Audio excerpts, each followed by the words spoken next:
Kolkata, city of Joy, डर से कांप गया। एक यंग डॉक्टर जिसके फ्यूचर में बहुत उम्मीद थी का ब्रूटली मर्डर कर दिया गया। वो सिर्फ एक 30 साल की थी। इस क्राइम ने कोलकाता सिटी और देश को हिला कर रख दिया। ये सब हुआ prestigious RG car medical college में, एक ऐसी जगह जहां लोगों को सेहतमंद बनाया जाता है, लेकिन ये जगह एक भयानक वायलेंस का सीन बन गया। विक्टिम, एक डेडिकेटेड ट्रेनी डॉक्टर, को आखिरी बार 9 अगस्त 2004 को जिंदा देखा गया था। उनकी बॉडी अगले दिन मिला। डिटेल्स इतनी भयानक हैं कि यहां बताना भी मुश्किल है। ये तो बताती हैं कि उन्होंने कितनी ब्रूटैलिटी झेली। पूरी सिटी ने उन्हें श्रद्धांजलि दी।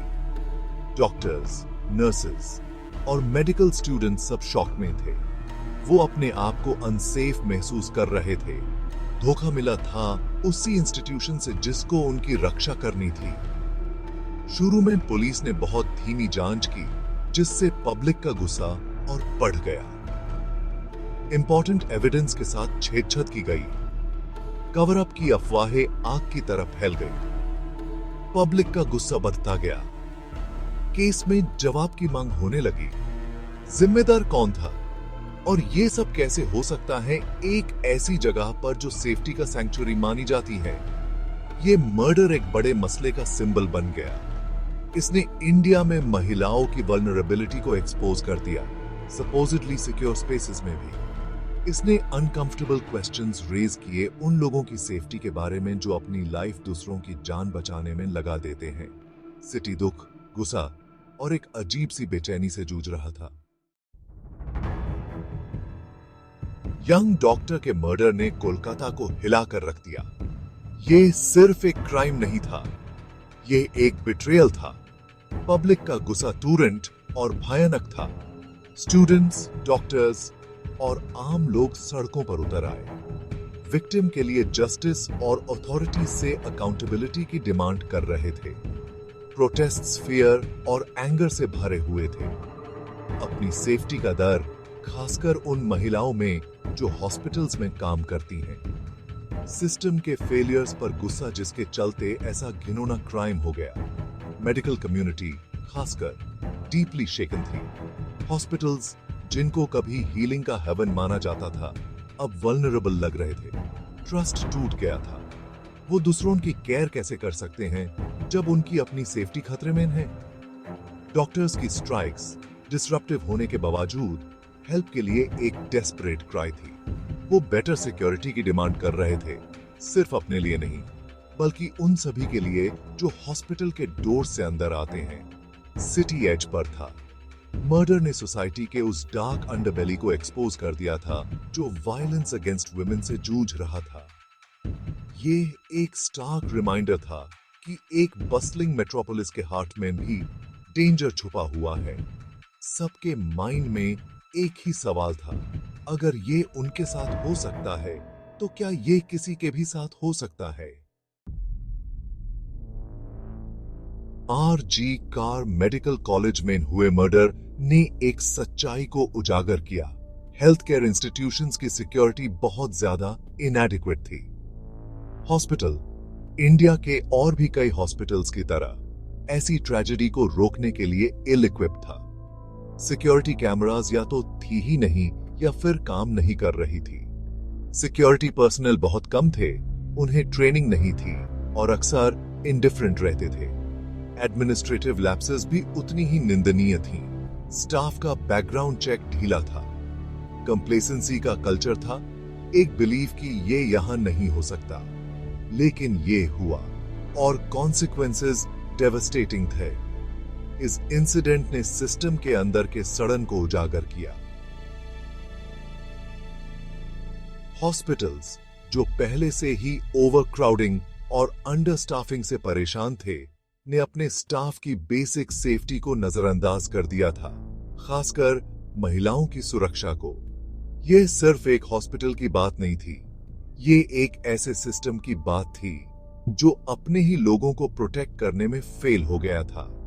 इसने अकाउंटेबिलिटी के बारे में अनकंफर्टेबल क्वेश्चंस रेज किए।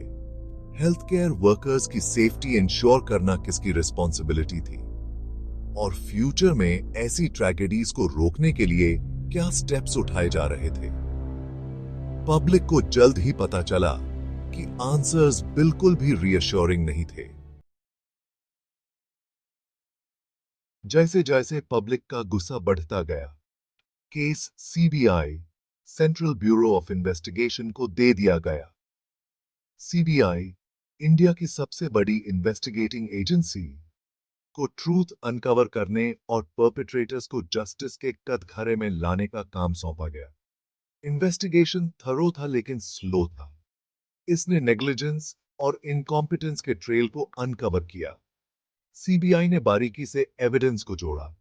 उन्होंने सीसीटीवी फुटेज चेक किया, विटनेसेस से पूछताछ की और हॉस्पिटल स्टाफ से इंटेरोगेशन किया। प्रेशर बहुत ज्यादा था। पूरा देश देख रहा था, आंसर्स का इंतजार कर रहा था। कलकत्ता हाई कोर्ट ने एक क्रूशल रोल निभाया। इसने हॉस्पिटल में फाइनेंशियल इरेगुलरिटीज से रिलेटेड एक अलग केस को सीबीआई को ट्रांसफर कर दिया। इससे इंस्टीट्यूशन के अंदर एक पॉसिबल कवर अप का शक पैदा हुआ। क्या सिक्योरिटी लैप्सेस इंस्टीट्यूशन के अंदर डीप करप्शन का रिजल्ट थी? इन्वेस्टिगेशन एक्सपैंड हो रही थी। एक ऐसे डिसीट के वेब को एक्सपोज करने की धमकी दे रही थी जो मर्डर से कहीं आगे तक जाता था। लीगल प्रोसीडिंग्स स्लो थी लेकिन चल रही थी। अक्यूज्ड को अरेस्ट कर लिया गया और चार्ज लगाया गया।